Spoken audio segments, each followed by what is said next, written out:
How I Left Home, Part 3. Within weeks, however, I was in the maternity ward at Toronto General Hospital in the first stages of labour at 22 months gestation. In a windowless room, a very young male intern with flushed face explained that he had to ask if I had inserted anything into my vagina to bring on labour.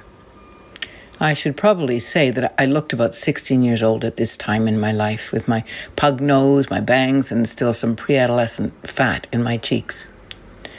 I remember my incredulity. How could he think such a thing of me? I adored babies. Life was sacred. I still believed in a benign, if negligent, God. I remember the intern calling me Mrs. Hassinger. I think both of us were having difficulty believing I was a married woman. Cassandra was born late afternoon on July 9th, 1966, weighing 1 pound and 1 ounce. She lived for an hour. Because of the complications of the labor, I was not given anesthetic, and because I believed the contractions were crushing her tiny body, I fought them, willing my womb to stop spasming. There was a woman in the adjoining labor room hollering in Italian with each wave of contraction. The attending nurse said, "Now, dear, we're not going to give birth that way, are we?" Oh, yes. That was exactly what I wanted. I wanted to howl. I wanted to join my anguish to hers, to wail together, like wolves baying in dark of night. But despite everything that had happened, I was still a good girl, prepared to support decorum if I could.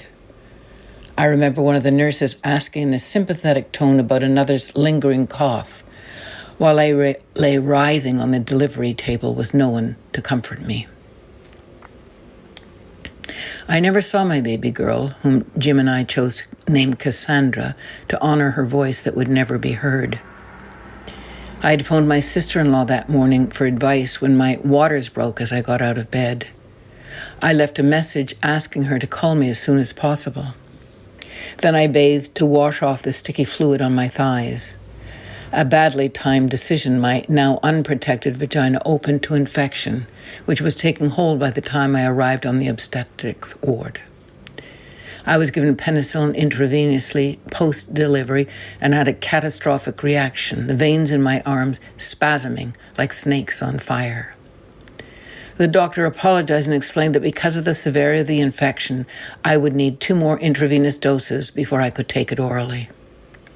The nurse instructed me to grip the bed rail on my right and focus on that hand while they administered penicillin on the other side. The sensation was like thrusting my arm into a raging furnace. For those moments in time, I forgot the agony of childbirth and the grief of being a mother without a baby. I can't remember when I was told our baby was a girl and that she had died 1 hour after birth. I do remember asking to see her, and I remember every detail of what happened next. The nurse took my request to the head nurse, who explained that because I had an infection, I could not leave the ward. And as the baby was a corpse, she could not leave the morgue, which was in the basement of the hospital. I pictured her tiny body there in that cold place, like discarded waste. I explained that I had carried her for 22 weeks and that I needed to see her this one time. I could hear the nurse's consternation. There's nothing wrong with the baby, you know. She just wasn't to term. It dawned on me that the medical staff thought I was demanding to see her because I believed she was somehow deformed, that I had given birth to a monster and that I needed proof. They thought my request was aberrant.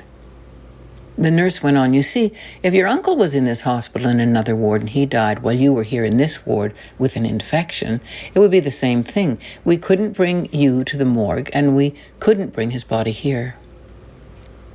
I can still feel my clarity in that moment. A voice I hadn't accessed before this spoke up. "No, it isn't the same. If it was my uncle who died, I would have seen him all my life. This is my child. This is my only chance to see her. I want to speak to your supervisor." It was evening by then. It wasn't until the next morning that I got a response. A man with a bald spot and kindly voice showed up at my bedside with apologies. I've heard your request, and I'm really sorry about this, he said. I'd like to help, but there's been a serious mistake. The person who works in the morgue has gone home for the weekend and taken the key. Won't be back until Monday morning. We'll get you sorted then. Really? I responded. Well, wouldn't there be a spare key? Well, there surely should be. Somebody's head will roll for this. And then he was gone, leaving me to hold on to my hopes for another 36 hours, to the moment when I would be reunited with my daughter. It took years of revisiting this memory to convince my 20-year-old self that this was likely a hoax to get me to give up my request. Jim was drinking machine-dispensed coffee in my hospital room at 9 a.m. Monday morning when the head nurse arrived to say that the hearse had come earlier than usual and it transported Cassandra's body to a funeral home across town. No apology. We were given the address and Jim made the journey for us. He described Cassandra's wee body laid out on marble, like a perfect replica sculpted in marble herself. Her skin was powder blue. But that is not the image that comes to mind when I think of her, which I often do.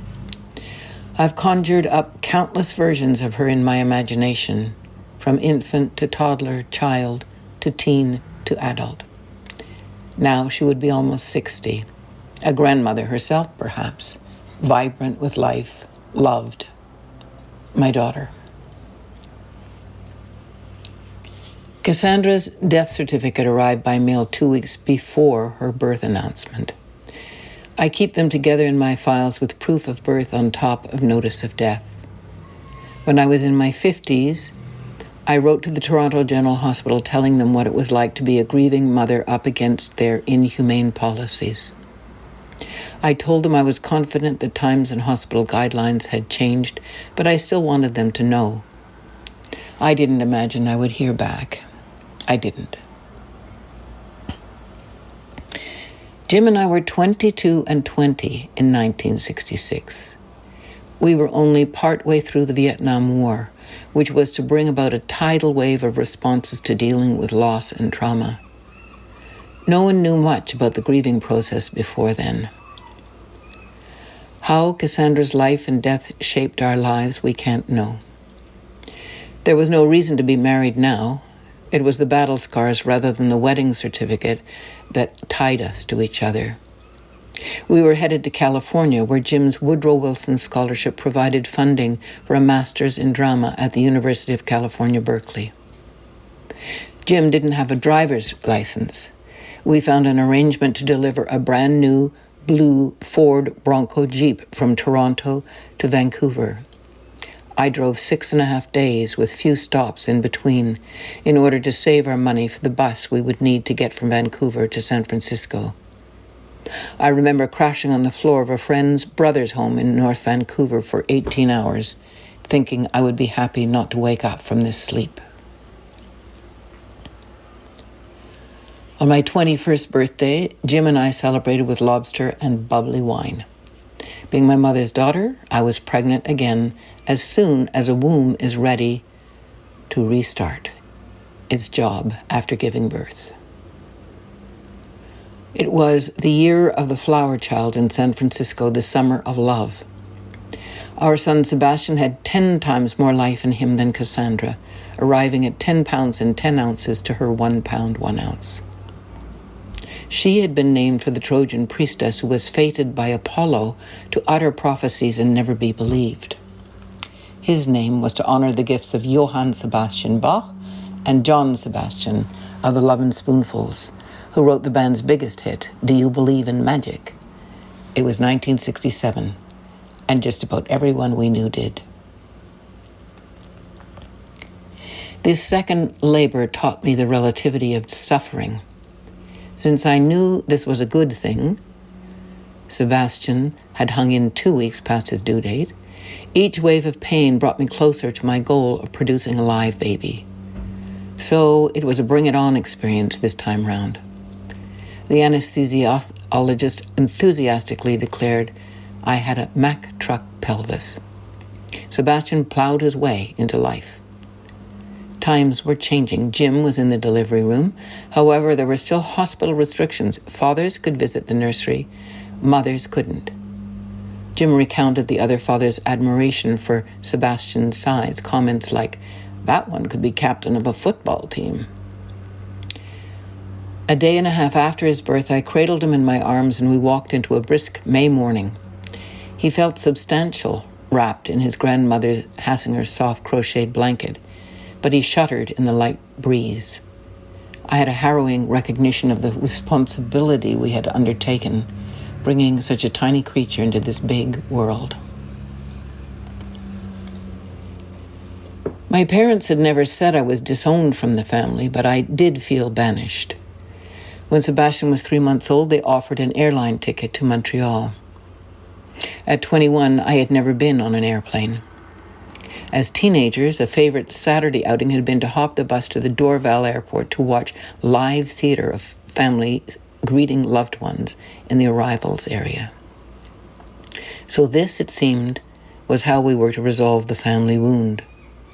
But Jim was not included. Our university friends who had not been invited to the wedding rallied to address the situation.